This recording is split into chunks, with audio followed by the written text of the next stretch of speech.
We just finished looking at 871 engine brakes. I wanted to talk for a minute about the harness update. The original harness was held in with some clips, and if anything came loose, they could the harness could get in the way of the rocker arms, and then of course the rocker arms win that battle and end up wearing a hole through it. So the newer harness has got a steel rod, kind of like a skeleton attached to it, and that's got a pin on it that goes down in a hole in the head. And you don't have to get an upgraded head or anything. The holes, it's there in all of them for the 871.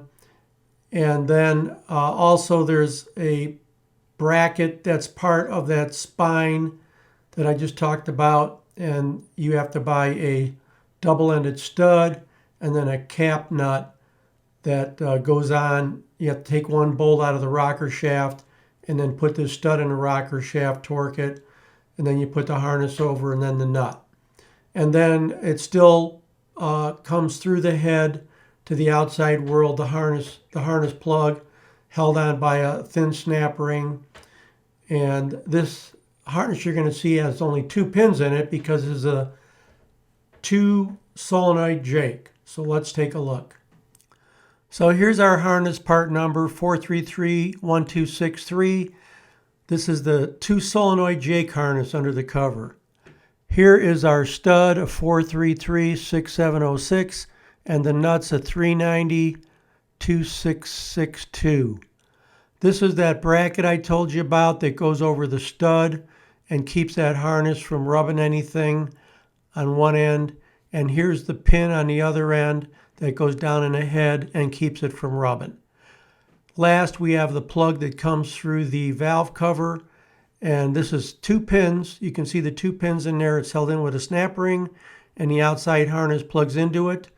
There's no programming of the ECM. It's just put it in and go.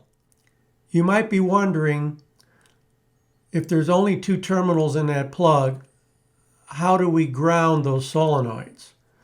Because the old Jake solenoid used to have 2 terminals. One was power, one was ground. 12 volts in and 12 volts to ground. Or 24, whatever it might be. But the new ones ground to the actual bracket that they screw into. It's also pulse width. The next question you might have is, how do you, with 2 solenoids, make 6 possible different braking levels? Watch the next video, you'll see. Thanks for joining me.